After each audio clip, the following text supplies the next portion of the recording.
Olá pessoal, aqui é o Alex Marcionita, começando mais um vídeo no canal.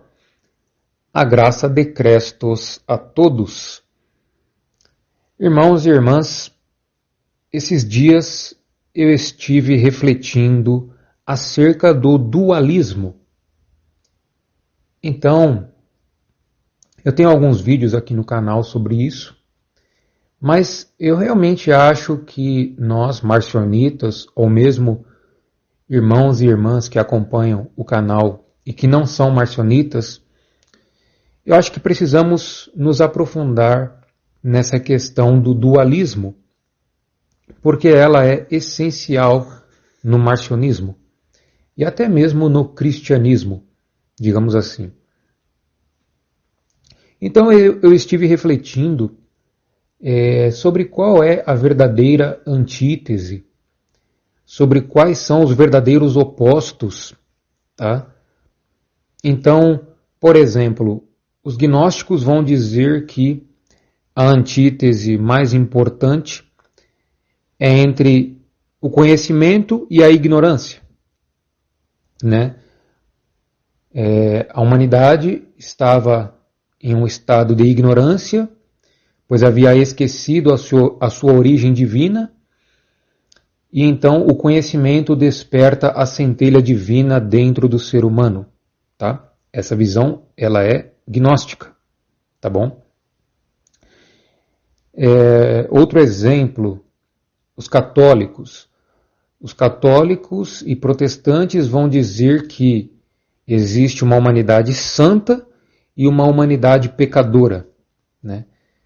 Muito desse dualismo ortodoxo, e por incrível que pareça, o dualismo também faz parte da ortodoxia.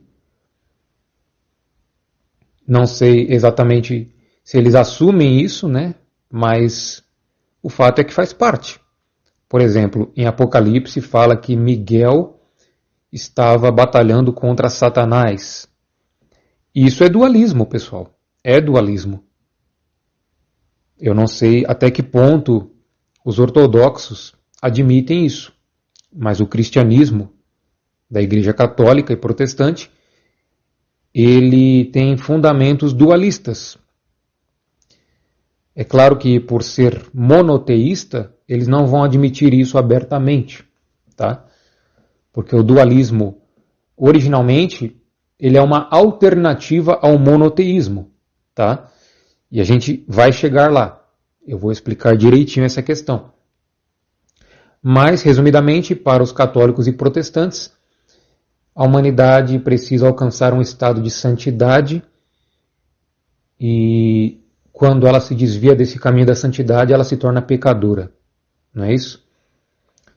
Então, eu fiquei refletindo, tá, e no marcionismo? Qual é o dualismo marcionita original? E a resposta a qual eu cheguei é muito simples. O dualismo marcionita, ele é ético e moral. É um dualismo entre o bem e o mal, entre a luz e as trevas.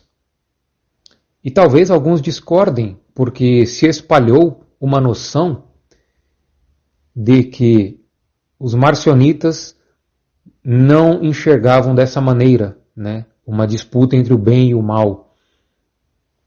Eles enxergavam sob uma ótica praticamente gnóstica, que é qual? Da perfeição versus a imperfeição. Não é isso? E isso é gnosticismo. Porque a humanidade era imperfeita à medida que estava em esquecimento. E quando a centelha divina é despertada dentro da humanidade, ela se torna perfeita. Ela estava vazia, incompleta. Por isso que os gnósticos tinham tanto apreço pela questão do pleroma. O pleroma é a plenitude, ou seja, o mundo material é vazio, imperfeito e incompleto. Ele precisa ser preenchido pela luz, ou então pelo verbo, que é o Logos, que está no capítulo 1 do Evangelho de João, ou mesmo pelo Filho de Deus. O Filho de Deus e o Logos são coisas semelhantes, são praticamente sinônimos na visão gnóstica e joanina.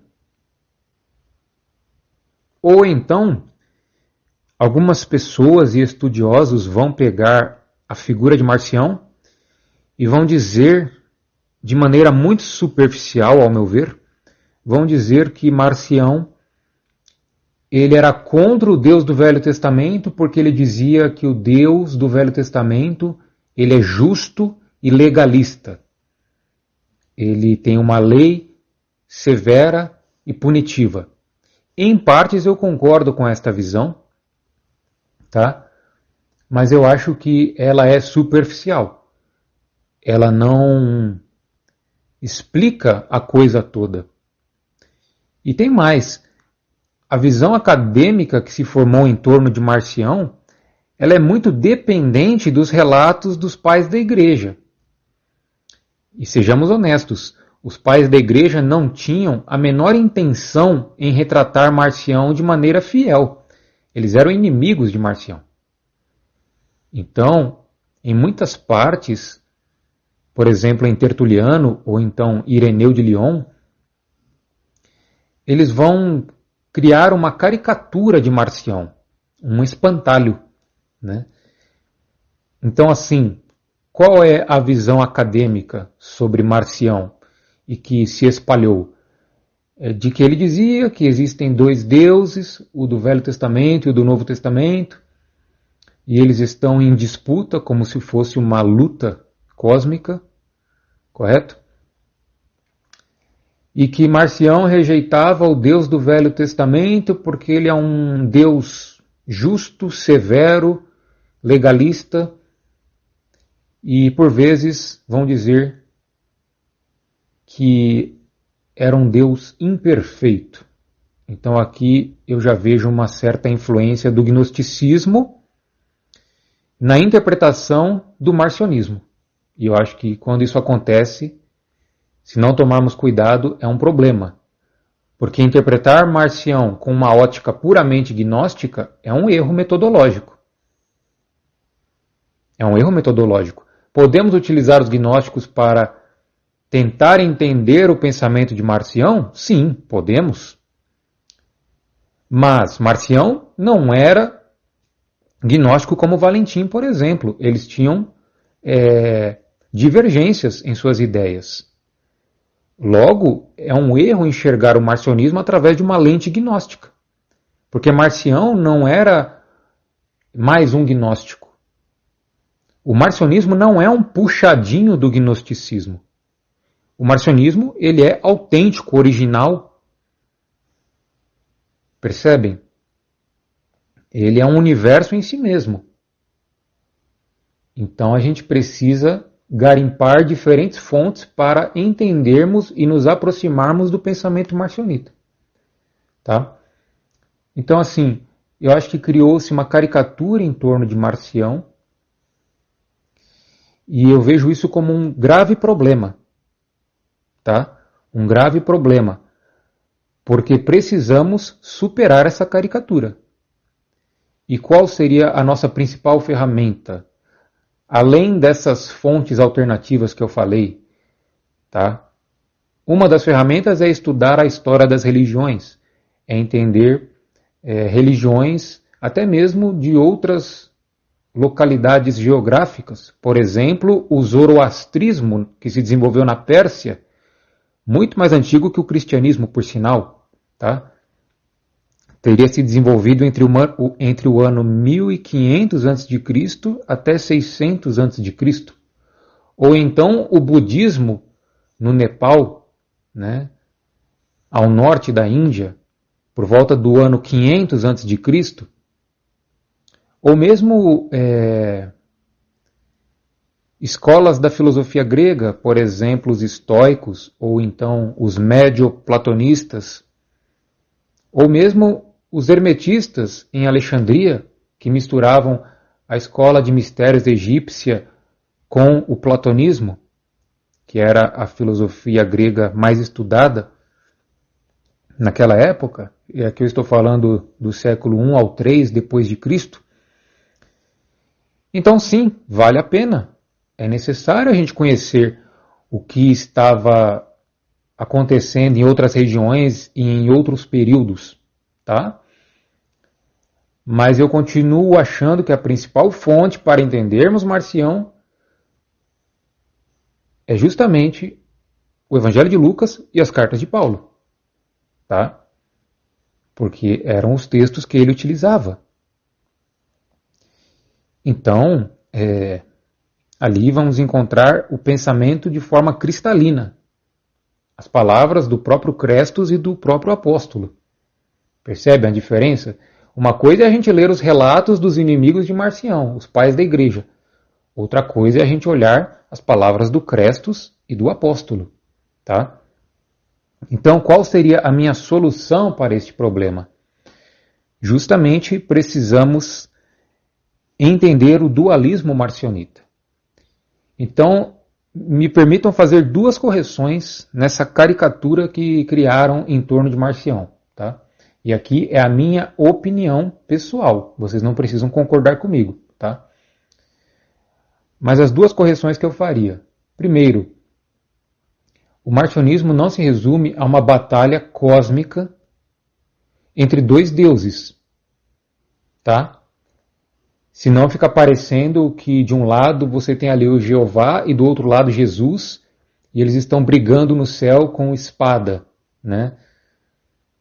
E trovões. Não. Isso é uma visão caricata. Tá bom? Então, onde eu acho que ocorre de fato essa batalha? No antropos. O que é antropos? É humanidade em grego. E aparece várias e várias vezes no Novo Testamento. A palavra antropos. Então, eu acredito que esta batalha ocorra no ser humano, no indivíduo, dentro de cada um de nós. Isso aqui é algo bastante antigo. Zoroastro, o criador do zoroastrismo, ele dizia praticamente a mesma coisa. Que havia o princípio do bem e do mal, e estes princípios atuavam principalmente no ser humano. E o ser humano ainda por cima tinha a liberdade de escolha. Se ele iria pender mais para o lado do bem ou para o lado do mal. Existe até um provérbio xamânico sobre isso, né? Qual lobo que a gente alimenta mais? Eu lembro que tem um provérbio assim. Quem quiser dar uma pesquisada, vocês vão ver que existe. Eu acho que é dos índios norte-americanos, tá? Mas enfim. E o próprio Buda, em 500 a.C., lá no Nepal, norte da Índia, ele dizia algo parecido, tá? Ele focava muito na mente, no pensamento. Ou seja, o sábio é aquele que tem controle sobre a sua mente, é aquele que tem autoconhecimento. Mas ele também operava, né, a filosofia budista também operava em um certo grau de dualismo. Tá? Ou seja, uma mente mal cultivada vai levar a pessoa para a perdição. E o que Buda estava querendo evitar? O sofrimento. Porque ele dizia que uma mente dominada pelas paixões é uma mente que vai sofrer nesta vida. Tá? E uma mente bem cultivada, iluminada, tá? Que tem autocontrole e domínio próprio, ela encontrará felicidade nesta vida. Tá? Então, claro que são conceitos bem próprios do budismo, este foco na mente e a questão do sofrimento e da felicidade, mas a gente vê semelhanças com o zoroastrismo e com o próprio cristianismo, tá? Com o próprio cristianismo. Então eu vejo dessa maneira, a batalha entre o bem e o mal, entre a luz e as trevas, acontece também em cada ser humano, em cada indivíduo. Então, ao meu ver, o marcionismo, em certo grau, ele é antropocêntrico, ou então antropológico. É algo relacionado ao ser humano. E faz todo sentido, né? Porque é algo muito mais profundo do que falar em uma briga, em uma batalha cósmica entre deuses. Isso aqui lembra a mitologia grega, né? Os deuses brigando entre si. Mas para os marcionitas, e isso eu vou demonstrar, tá bom? No Evangelho de Lucas e nas cartas de Paulo. Eu não estou inventando da minha cabeça. Isso é algo que é dito repetidamente no Evangelho e no Apóstolo, tá? Então, eu vejo dessa maneira. O segundo ponto de correção é justamente a essência deste dualismo. Afinal, o que é o dualismo marcionita? Então, eu não estou descartando completamente as antíteses gnósticas, tá? Mas eu tenho minhas dúvidas, eu tenho minhas suspeitas quanto à autenticidade delas, tá bom? Se elas realmente foram derivadas de uma fonte cristã primitiva ou então cristiana, né? Que é a linguagem mais correta ao nosso ver. Mas enfim, então afinal, por que Marcião rejeitava o Deus do Velho Testamento? Porque ele era justo? Porque ele era imperfeito? Porque ele era ignorante? Ou porque ele era um demiurgo, ou seja, um arquiteto, um artesão, que haveria emanado do próprio Deus Supremo e criado a matéria imperfeita, que precisa ser preenchida com a luz do pleroma? Será que essa era mesmo a visão de Marcião? Porque esta visão que eu trouxe do demiurgo, ela é gnóstica, tá? E uma hora eu vou fazer um vídeo sobre isso, tá bom? Uma hora eu vou fazer um vídeo sobre isso, não dá para abordar tudo aqui, mas enfim. Marcião, eu acredito que ele tinha uma visão muito mais radical, tá? E radical não no sentido de fanático religioso, mas ele atacava a raiz do problema. Então, eu acredito que ele dizia abertamente: o Deus do Velho Testamento é mau, ele é maligno. E a sua criação é igualmente maligna, porque veio dele, é proveniente dele. Tanto que em Gênesis capítulo 1, versículo 26, está escrito que a humanidade foi feita segundo a imagem de Deus. Correto? Isso está em Gênesis, é o Velho Testamento. Marcião, de forma alguma, diria que o Deus de Gênesis é o Pai revelado em Crestos. Percebem? Então, assim, eu acredito que ele atacava a raiz do problema. Ele falava as coisas como elas são. É um Deus maligno. É uma criação maligna, inclinada para a prática do mal. E daí a gente teria que explicar mais detalhadamente o que é o bem e o mal na visão marcionita. Mas, resumidamente, o bem é justamente o desapego, uma vida fraterna entre irmãos, tá? Uma igualdade eclesiástica, tá bom? O amor ao próximo, a bondade, a paciência, a mansidão. Se vocês quiserem se aprofundar, leiam Gálatas capítulo 5. As obras da carne comparadas aos frutos do Espírito. Tá? Ali é um clássico texto antitético. Ou seja, Não era só Marcião que falava através de antíteses, o próprio apóstolo Paulo falava através de antíteses. Percebem? E o mal é justamente aquilo que está descrito no Velho Testamento, a busca pelas riquezas terrenas, a escravização de outros povos, as matanças, a adoração, os sacrifícios no altar. Percebem? Então, toda essa mentalidade avarenta e escravagista representa o mal. Então, eu inclusive acredito que Marcião, a leitura que ele fazia do Velho Testamento, não era literal como os pais da igreja disseram, tá? Até pode ser que ele interpretava aquela história como real. Por exemplo, Israel invadindo os outros povos e matando as pessoas através da espada, tá bom? Mas, logicamente, os marcionitas, eles derivavam um sentido espiritual dessas narrativas.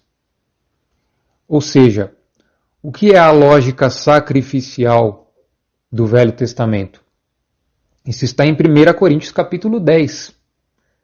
Os sacrifícios feitos para aqueles que ocupam o altar, isso é relacionado aos demônios.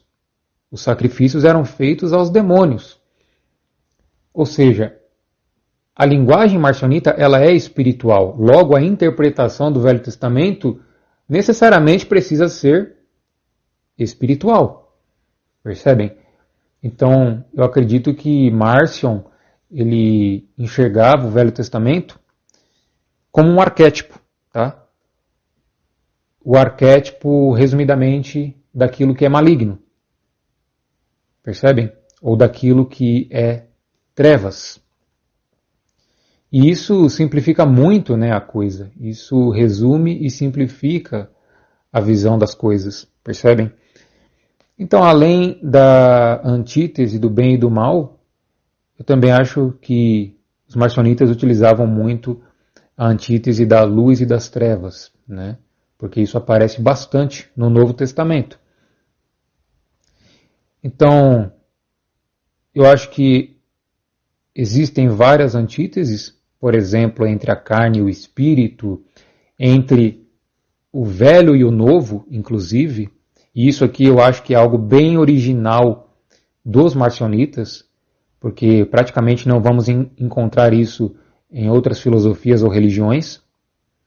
Ou seja, podemos inclusive dizer que na linguagem marcionita, aquilo que é velho, e aqui velho é o passado da humanidade, descrito no Velho Testamento, está associado ao mal. E aquilo que é novo está associado ao bem. E o novo foi inaugurado por Crestus em sua vinda para a Terra. Ou seja, é uma visão bem original dos marcionitas. Tá? Então eu vejo dessa maneira, eu acho que o dualismo marcionita ele é importantíssimo, não podemos ficar presos numa caricatura de Marcião, não podemos interpretar o marcionismo através de lentes gnósticas, podemos sim nos apoiar em determinados materiais gnósticos, mas não podemos resumir Marcião a mais um gnóstico, porque ele não era mais um gnóstico. Tá? Então, assim, eu vejo dessa maneira. Agora eu vou ler textos que eu separei do Evangelho de Lucas e das Cartas de Paulo, para que possamos refletir na palavra, tá bom? Em outra ocasião, eu até pretendo trazer textos de outras escolas filosóficas e religiosas, mas eu acredito que esse estudo acerca do dualismo marcionita, ele encontra paralelos fortíssimos no Evangelho de Lucas e nas Cartas de Paulo. Ou seja, temos provas internas no próprio texto do Novo Testamento. Percebem? E isso aqui, para mim, é uma evidência muito forte. Porque quando vemos coerência interna entre textos de Lucas e Paulo que estão falando sobre o mesmo assunto, que vão se conectar entre eles e vão puxar para novas reflexões, eu vejo uma coerência interna enorme nisso tudo. Então isso para mim é uma prova de que o dualismo marcionita ele deve ser interpretado dessa maneira, tá? Então vamos lá. O primeiro texto está em Lucas capítulo 6, versículos 43 ao 45. E antes de eu começar a ler, aqui eu trouxe praticamente a versão que está na Bíblia, da patrística, digamos assim. Eu preferi não reconstruir o texto dessa vez, porque é importante também a gente trabalhar com o texto como está na Bíblia da patrística e mesmo interpretá-lo e buscar o núcleo marcionita nele, tá bom? Então vamos lá. Isso aqui foi Crestos que disse, e Lucas capítulo 6 é referente à passagem do Sermão no Monte, que é assim, talvez a principal passagem do Evangelho, e os cristianos davam muito valor para este Sermão no Monte. Tá? Inclusive os anabatistas, que foram um grupo da Reforma Protestante, eles davam muito valor para o Sermão no Monte. Tá? Então, Crestos disse, por que não há boa árvore que dê mau fruto, nem má árvore que dê bom fruto? Porque cada árvore se conhece pelo seu próprio fruto. Pois não se colhem figos dos espinheiros, nem se vindimam uvas dos abrolhos. O homem bom, do bom tesouro do seu coração, tira o bem, e o homem mau, do mau tesouro do seu coração, tira o mal, porque da abundância do seu coração fala a sua boca. Então vejam, irmãos e irmãs, aqui temos a parábola das árvores, e Crestos explicitamente fala que existem duas árvores, uma é maligna e outra é benigna, tá? Então, uma possível interpretação marcionita dessas duas árvores é que a árvore maligna é justamente Jeová, o Deus judaico, tá? E a árvore benigna é o próprio Crestos, o espírito de luz que vem do terceiro céu. Mas outra interpretação é de que as árvores representam duas humanidades. Tanto é que no versículo 45 ele fala de duas humanidades, o homem bom e o homem mau. Então aqui no grego é antropos, tá? O antropos bom e o antropos mau. Outra possibilidade é de que aqui as árvores representam justamente os dois deuses, tá? Jeová e Crestos. Mas qualquer uma das interpretações, na verdade, estão tratando praticamente da mesma coisa na visão marcionita. Porque se existem dois deuses, a função deles, ou a forma como eles se manifestam, melhor dizendo, é justamente na humanidade, no ser humano, no indivíduo.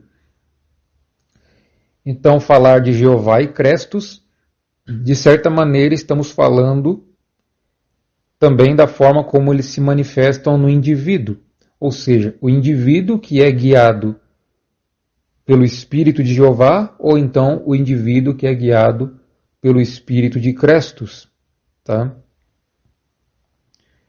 E a gente sabe que Jeová, ele colocou a alma, do grego psique, e Crestos colocou o espírito, do grego pneuma, tá? Para a gente se manter numa terminologia mais adequada e mais correta dentro do Novo Testamento, tá bom? Então aqui eu acho interessante que no 45, no versículo 45, ele vai justamente trazer a parábola para a questão humana. Ou seja, o homem bom, que do seu bom coração ele tira o bem. E o homem mau, do seu mau coração ele tira o mal. Então aqui, se eu fosse reconstruir o texto, talvez a palavra coração originalmente fosse a mente, tá? Porque em outras partes do Novo Testamento, marcionita, é a mente que entra como protagonista, onde esses dois princípios do bem e do mal vão atuar, percebem? E o coração ele é movido pela paixão. A mente ela é racional, a mente ela observa, ela interpreta, tá? Então, talvez eu faria essa alteração. E aqui está dizendo que o homem bom, que tem um bom coração, ou então uma mente benigna, ele vai praticar o bem, ou seja, ele tira o bem, quer dizer que ele leva para a sua prática. E o Evangelho tem muito da parte prática, percebem? Ou seja, não é apenas um discurso intelectual ou teórico. Precisamos trazer para a prática, para a vida cotidiana. E isso envolve também o caminhar no espírito, que o apóstolo falava, tá? Do grego peripateo, ou seja, andar e caminhar no espírito, tá? É uma jornada espiritual, percebem? E estes ensinamentos precisam ser trazidos para a prática do dia a dia, tá? Então aqui vemos claramente o dualismo entre o bem e o mal, tá bom? Então, o próximo texto é de Gálatas, capítulo 6, versículos 7 ao 10. O apóstolo escreve: Não erreis, porque tudo o que o homem semear, isso também ceifará. Porque o que semeia na sua carne, da carne ceifará a corrupção. Mas o que semeia no espírito, do espírito ceifará a vida eterna. E não nos cansemos de fazer bem, porque a seu tempo ceifaremos, se não houvermos desfalecido. Então, enquanto temos tempo, façamos bem a todos. Então vejam, irmãos e irmãs. Primeiro de tudo, aqui onde eles traduziram homem, tenham em mente que, na grande maioria das vezes, a palavra grega é antropos, tá bom? Que é humanidade. Ou seja, o evangelho é para homens e mulheres, tá bom? Isso é necessário a gente reforçar, tá bom? Então aqui, o apóstolo está falando do plantio e da colheita, tá? Que podemos interpretar como causa e efeito, ou até mesmo como o livre-arbítrio. Aqui ele está dando a opção para o indivíduo, né? A opção do plantio. Aquele que plantar na carne terá uma colheita de um tipo. O que plantar no espírito terá outra colheita, tá? Então existe a opção, existe a liberdade de escolha que eu falei mais para trás nesse vídeo, tá? Que eu falo ali do Zoroastro. Zoroastro pensava a mesma coisa, que existe a liberdade de escolha. Ou seja, cada indivíduo pode decidir o seu destino, pode decidir a sua jornada nessa terra. Percebem? Então, assim, o plantio na carne vai gerar uma colheita corrupta. Então, corrupta aqui, eu não sei se era esta palavra, mas podemos interpretá-la como uma vida em trevas, tá? Uma vida guiada pelas paixões, uma vida perseguindo os objetivos terrenos, tá? E inclusive uma vida praticando o mal, porque aqui a carne simboliza a maldade, tá? Já o plantio no espírito trará a colheita da vida eterna. Então, por isso que eu falo para vocês sobre a necessidade de reconstruirmos o texto. Porque, de fato, existem termos estranhos. Quando eu leio o texto da patrística, eu até tenho um pouco de dificuldade de interpretá-lo, porque são termos estranhos, tá? Mas aqui a vida eterna podemos interpretar sob uma ótica marcionita, é justamente uma vida com Crestos, tá? É participar das coisas de Crestos, estar na luz de Crestos, percebem? É justamente a transformação, tá? E ali ele vai terminar o texto escrevendo que não devemos nos cansar de fazer o bem, tá? Porque colheremos. Ou seja,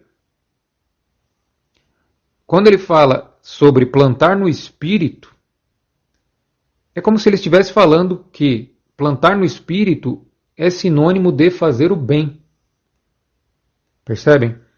Ele não estava falando por acaso isso aqui. Primeiro ele fala de plantar no espírito, e logo em seguida ele fala sobre fazer o bem, porque a seu tempo colheremos. Ou seja, é a mesma coisa, plantar no espírito, fazer o bem. Percebem? Então, é uma conduta de vida ética e moral, e não no sentido moralista, mas uma vida virtuosa, bondosa, amorosa, percebem? A gente realmente fazer o bem ao próximo, amar o próximo. Isso aqui é o coração do Evangelho, tá? E é interessante porque Crestos, em Lucas capítulo 13, ele fala da parábola do grão de mostarda. Correto? E ali ele fala que o reino de Deus é como um grão de mostarda, que é o menor dos grãos, mas quando ele é plantado, ele floresce e gera uma árvore onde as aves fazem ninhos. Então, aqui, inclusive, a interpretação correta pode ser a interpretação antropológica. Ou seja, a própria árvore representa a nova humanidade, o novo ser humano, tá? Então, muitas vezes o Crestos e o apóstolo utilizavam a metáfora da semente, da colheita, do plantio e da árvore, tá? E vejam que em 1 Coríntios capítulo 15, o que o apóstolo escreve ali? Que a ressurreição é como uma semente que você planta, e esta semente, antes de ela brotar, ela precisa morrer. Ou seja, o grão de semente ele desaparece. Ele é consumido e então nasce um broto no lugar, que vai crescer e vai se transformar numa árvore. Então o que é isso? É o ego que morre. É a velha humanidade que precisa morrer para que então a nova humanidade comece a se desenvolver, e aqui ela entra justamente no peripatos, que é a caminhada espiritual, e de dia em dia ela vai se transformando até atingir a maturidade, que é a árvore boa. Percebem? Então é sobre isso. É uma doutrina, digamos assim, ontológica, antropológica. Nem tudo se refere a Deus, percebem? Esse teocentrismo é algo que vem do monoteísmo judaico. Nós precisamos nos libertar desta visão. Tá bom? Então, eu trouxe mais 2 textos e depois eu vou encerrar o vídeo. E aqui é um assunto parecido, tá bom? Tem a ver com o dualismo entre o bem e o mal. Só que aqui eu vou entrar justamente na temática do ágape, que é o amor fraternal, tá? Então eu acho que tem total relação, porque, como eu disse, o bem ele nasce na mente e depois ele é colocado em prática, correto? Inclusive, Zoroastro dizia que o bem e o mal eles atuam de 3 maneiras no indivíduo, na pessoa, através dos pensamentos, das palavras e das ações. Percebem? Ou seja, o bem nasce no pensamento e depois ele é transformado em prática, tá? Ele é manifestado através da pessoa, tá bom? E eu acredito que essa prática do bem esteja intrinsecamente relacionada com o amor fraternal, porque os cristianos viviam de maneira quase que comunitária, tá? Praticando este amor fraternal, levando as cargas uns dos outros, conforme está escrito em Gálatas capítulo 6. Ou seja, ajudando uns aos outros, tá? Apoiando uns aos outros, que é muito diferente do que? De uma mentalidade canibal. E aqui eu não falo do canibalismo como no sentido literal. Eu falo do canibalismo espiritual. Ou seja, as pessoas que querem passar umas por cima das outras, que querem tirar vantagem, que querem ser melhores. Existem pessoas que só se sentem bem quando elas estão humilhando o outro, quando elas estão pisoteando o outro. E isso é justamente a manifestação da velha humanidade através dessa pessoa. É uma manifestação maligna. Então aqui não tem meias palavras neste canal. Eu não vou falar, ela faz isso porque ela é ignorante. Ela não tem conhecimento. Ela é imperfeita. Olha, eu acho muito mais fácil falar, é um comportamento maligno, diabólico, demoníaco. E tem problema falar isso ou a gente tem que falar as coisas como elas são de fato? São pessoas que estão em trevas. Nas trevas da maldade, com a mente entenebrecida, com o coração endurecido. Percebem? E o arquétipo de toda essa maldade é justamente Israel. É justamente Israel. Porque Israel é o arquétipo da velha humanidade. Então, assim, a gente vai ligando os pontos e vai vendo que as coisas são coerentes dentro do marcionismo, tá? Então, eu conecto o ágape à bondade, tá? Então vamos lá. O primeiro texto está em Gálatas capítulo 5, versículos 13 ao 15. Então o apóstolo escreve: Porque vós, irmãos, fostes chamados à liberdade. Não useis então da liberdade para dar ocasião à carne, mas servi-vos uns aos outros pelo amor. Ou seja, através do amor. Porque toda a lei se cumpre numa só palavra, nesta: amarás ao teu próximo como a ti mesmo. Se vós, porém, vos mordeis e devorais uns aos outros, vede, não vos consumais também uns aos outros. Então vejam, irmãos e irmãs, que interessante esse texto, muito revelador, muito profundo, tá? Então vejam que ele fala sobre a liberdade, que é o que eu já havia falado nesse vídeo. A liberdade de escolha, o livre-arbítrio, tá? Ele fala para servirmos uns aos outros através do amor. Como eu disse, apoiar um ao outro, levar as cargas uns dos outros, percebem? Então aqui, no versículo 14, é um versículo que provavelmente sofreu alguma adulteração.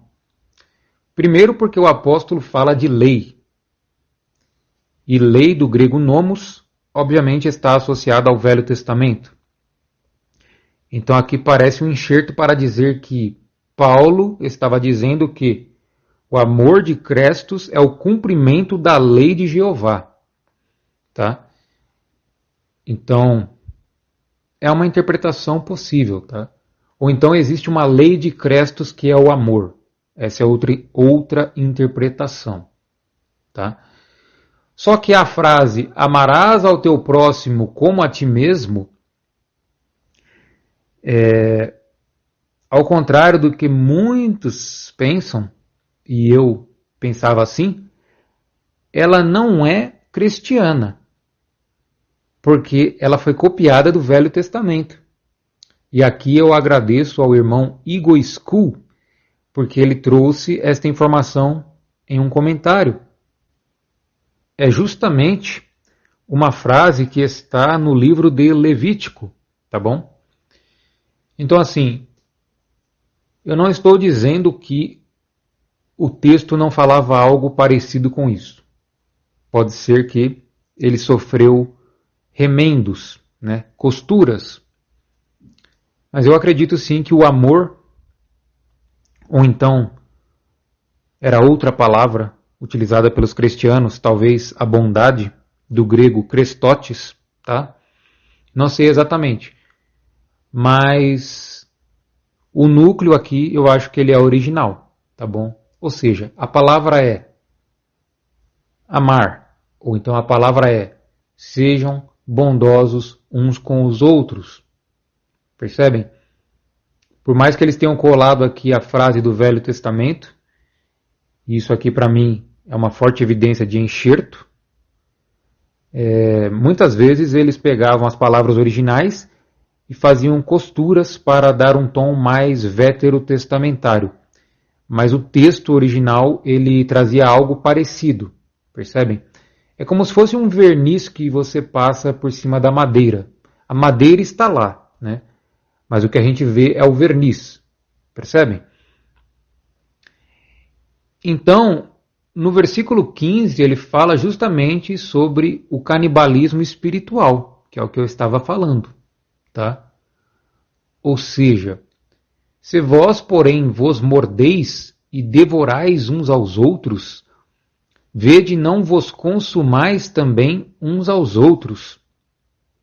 Ou seja, morder, devorar, consumir, é justamente essa mentalidade predatória.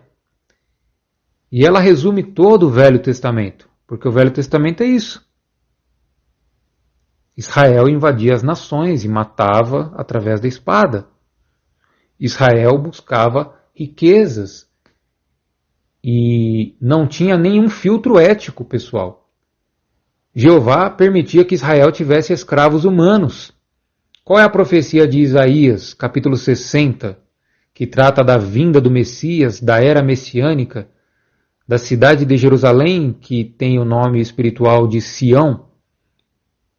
É justamente de que os judeus teriam escravos não judeus para edificar os seus muros, e as riquezas das nações seriam levadas para Jerusalém, e os portões de Jerusalém estariam abertos de dia e de noite, porque a todo momento estariam entrando as riquezas das nações, ou seja, os espólios de guerra. Então isso é uma mentalidade predatória, levada ao seu nível extremo, percebem? Mas essa mentalidade predatória existe na humanidade Porque, como eu disse, o antropos, ele é o palco deste conflito teológico, deste conflito dual entre o bem e o mal. Ou, então, entre o Deus bom e o Deus maligno. Eles operam na mente da pessoa, percebem? Por isso que Crestos, na sinagoga de Cafarnaum, ele expulsou o demônio de um homem que ali estava. Porque Crestos só pode se manifestar na pessoa se antes aquilo que está nela for retirado, que era o próprio demônio. Percebem? Então, assim, essa é a linguagem raiz do Evangelho e do Apostólicon. Né? Aqui não tem meias palavras no próprio texto do Novo Testamento marcionita. Aqui a gente vai na raiz da coisa, né? O texto vai na raiz da coisa. A gente está lendo o texto, como ele é. Tá? Então, este canibalismo espiritual, ele é um problema. Ele é denunciado pelo apóstolo. Tá? Precisamos nos libertar desta mentalidade predatória. Precisamos anular ela dentro de nós mesmos. Porque só então poderemos realmente praticar o bem, ajudar o próximo, amar o próximo. Senão, vira um conflito de ideias na mente da pessoa e ela acaba entrando em parafuso. Percebem? Ou seja, é necessário fazer uma escolha, é necessário seguir um caminho.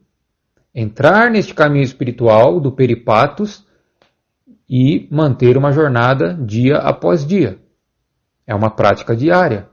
É um exercício espiritual, como está escrito em Hebreus capítulo 5, versículo 14.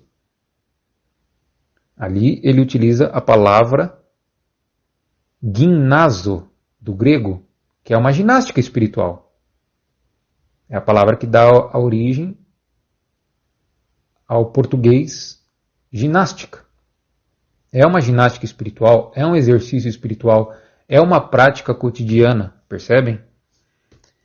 Então, passando para o último texto, aqui eu trouxe 1 Coríntios capítulo 10, versículos 16 ao 21. Então, o apóstolo escreve: porventura, o cálice de bênção que abençoamos não é a comunhão do sangue de Crestos? O pão que partimos não é porventura a comunhão do corpo de Crestos? Porque nós, sendo muitos, somos um só pão e um só corpo, porque todos participamos do mesmo pão. Vede a Israel segundo a carne. Os que comem os sacrifícios não são, porventura, participantes do altar? Mas que digo? Que o ídolo é alguma coisa? Ou que o sacrificado ao ídolo é alguma coisa? Antes digo que as coisas que sacrificam, as sacrificam aos demônios e não a Deus. E não quero que sejais participantes com os demônios. Não podeis beber o cálice do Senhor e o cálice dos demônios. Não podeis ser participantes da mesa do Senhor e da mesa dos demônios. Então vejam que interessante. Aqui, obviamente, é um texto adulterado, tá? E quanto antes a gente admitir isso, melhor. Mas eu vejo uma clara antítese entre duas práticas espirituais e religiosas, digamos assim, tá? Os cristianos, qual que era o símbolo dos cristianos? A partilha do pão, né? Até mesmo no Evangelho de Lucas, no capítulo 24, se eu não me engano, é dito que os discípulos reconheceram Jesus No momento em que ele pegou o pão e repartiu, ou seja, virou um símbolo cristiano, o repartir do pão. E se eu tivesse que fazer uma interpretação espiritual disso, eu diria que o repartir do pão representa a comunhão, que o próprio apóstolo utiliza a palavra comunhão no texto que eu acabei de ler, e o próprio amor fraternal, né? Porque quando estamos repartindo o pão, nos tornamos iguais. Não existe um melhor que o outro, né? Um superior ao outro, todos repartimos o mesmo pão. E é um sinal de fraternidade, percebem? É uma fraternidade. E para uma fraternidade ser legítima, ela precisa ter uma igualdade, né? Então, assim, não existe uma fraternidade onde um grupo minoritário ele é adorado e sacrifícios são feitos para alimentar este grupo. Percebem? Porque ali vira o quê? Uma opressão. Este grupo minoritário passa a oprimir os que não fazem parte do altar. É isso que está sendo dito aqui no texto. Vejam que ele fala de alguns que comem os sacrifícios do altar. Ou seja, aqueles sacrifícios que eram feitos lá no Pentateuco, oferecidos a Jeová, eles queimavam sangue, gordura, grãos, sabe? Não eram somente a Jeová, que é o próprio demônio, mas a classe dos sacerdotes, os levitas, tá? Eu acredito que aqui, no texto, os participantes do altar são justamente os levitas, né? Não cheguei a pesquisar qual é a interpretação ortodoxa do texto, mas me vem à mente os levitas, né? Então, o fato é que existiam pessoas que participavam do altar. Ou seja, é um sistema piramidal. No topo você tem o Deus megalomaníaco, que tem mania de grandeza. Então você vai descendo as camadas. E nessas camadas existem as classes sacerdotais, ou então as classes políticas, percebem? Então é um sistema piramidal. E estes participantes do altar, eles se alimentam dos sacrifícios. Ou seja, o que é um sacrifício no sentido espiritual? Você tem uma pessoa que ela está com medo de ser castigada e ela oferece um sacrifício para apaziguar a ira de Deus. Ou seja, é um culto ao medo, percebem? É uma fobia e também uma forma de opressão, porque se essa pessoa não sacrifica, ela é castigada, então é uma forma de opressão, percebem? Então, ele vai dizer claramente que as coisas que sacrificam, as sacrificam aos demônios. E aqui é onde eu acho que o texto foi mais adulterado. Porque no texto católico, eles enxertaram a palavra gentios, do grego ethnos. Mas aqui ele começa o texto falando sobre Israel, pessoal. Percebam. No versículo 18, ele está falando sobre Israel. Aí do nada, no versículo 20, ele iria trocar o foco da denúncia para os gentios? Não faz sentido. É um texto denunciando as práticas sacrificiais de Israel, tá? Ou seja, o próprio Israel sacrificava aos demônios. Ou então, no singular, ao demônio, que é o próprio Jeová. O demônio que Crestos expulsou na sinagoga de Cafarnaum era o próprio Jeová. Esta é a minha interpretação, né? Mas é claro que os pais da igreja não iriam deixar um texto assim na carta aos Coríntios, porque ia dar muito na cara que Paulo estava justamente dizendo que o Deus de Israel é o demônio, que as práticas sacrificiais são demoníacas. Então eles jogaram a culpa nos gentios e falaram, tá tudo bem, Existe um sacrifício que é para os demônios, que é o sacrifício dos gentios, e um sacrifício que é para Deus, que é o sacrifício de Israel. Ora, isso aqui, obviamente, que é um engodo, uma falsificação textual. Ou seja, podemos sacrificar para Deus, mas quando se sacrifica a um Deus que não seja o Deus de Israel, aí é pecado.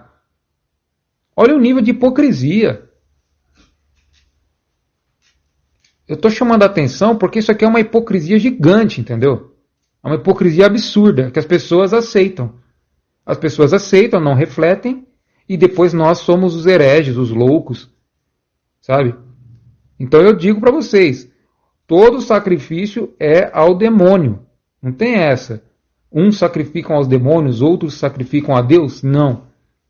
Todo sacrifício, toda lógica sacrificial e de canibalismo espiritual vem do demônio, o Deus de Israel. Então, escutem o próprio apóstolo falando com vocês através do texto. Olha o que ele fala aqui. Não quero que sejais participantes com os demônios. Ou seja, pessoal, saiam desse sistema. Parem de oferecer sacrifícios. E aqui sacrifício não é só sacrifício de bicho, de animal. É sacrifício no sentido espiritual. Ficar idolatrando esses líderes religiosos, entendeu? Esses cultos de altar, púlpito, as pessoas gritando, apontando o dedo na cara das outras. Onde que isso é fruto do Espírito, eu vos pergunto? Porque o fruto do Espírito é mansidão, não é gritaria, apontar o dedo para a cara do outro, chamar de endemoniado. A menos que você tenha base para falar que alguém está endemoniado. Como, por exemplo, eu trouxe aqui Lucas capítulo 4. Né? Mas eles interpretam da forma que eles querem o texto. Né? Eles usam para a glória pessoal. Percebem? Então, assim, reflitam um pouco, né? Não sejam participantes com os demônios. Não estejam nesse sistema religioso que segue a lógica sacrificial do Velho Testamento, que por fora é luz, mas por dentro é trevas. É uma falsa luz. Né? É um sistema que pratica o canibalismo espiritual. O amor fraternal, eles se esqueceram há muito tempo do amor fraternal, da bondade. Eles fazem justamente aquilo que Crestos proibiu, que é apontar o dedo para o outro e falar que tem cisco no olho do outro, mas o próprio olho deles tem uma trave, eles não enxergam um palmo à frente deles, estão nas trevas da ilusão e querem apontar o dedo para os outros e chamar de pecadores. Parem com isso, vocês estão sendo participantes com os demônios. Então não escutem a mim, eu sou um Zé Ninguém. Escutem ao apóstolo. Escutem ao apóstolo, tá bom? Então ele termina dizendo assim: não podeis beber o cálice do Senhor, e aqui não é Senhor, porque Senhor é Kyrios do Velho Testamento, é o cálice de Crestos, é o cálice espiritual, tá? Não podeis beber o cálice de Crestos e o cálice dos demônios. Não podeis ser participantes da mesa do Senhor e da mesa dos demônios. Ou seja, não podemos estar vivendo em dois princípios opostos. Percebem? É o que eu já havia dito anteriormente no vídeo. São dois princípios, o bem e o mal. Né? O amor e o sacrifício. Crestos e o demônio. Ou seja, participar da ceia de Crestos, precisamos estar em espírito. Tá? Participar da mesa de Crestos somente em espírito. Então, na verdade, esse versículo 21, ele é muito profundo. Porque é justamente esta batalha que existe dentro de cada indivíduo, de cada ser humano. Né? Não podemos estar no espírito e na psique, ou então na carne, ao mesmo tempo. Não podemos viver uma vida cristiana seguindo o exemplo de Crestos, mas ao mesmo tempo a gente ainda carregar uma mentalidade predatória, canibal, sacrificial. Não vai dar certo. Infelizmente, não vai dar certo. Precisamos ser íntegros em Crestos. Precisamos estar totalmente em Crestos. A nossa mente precisa ser renovada. Romanos capítulo 12, versículo 2. Não vos conformeis com este mundo, mas sede transformados pela renovação da vossa mente. Ou seja, uma mente bem cultivada no amor fraternal, na bondade, sabe? Esse é o caminho.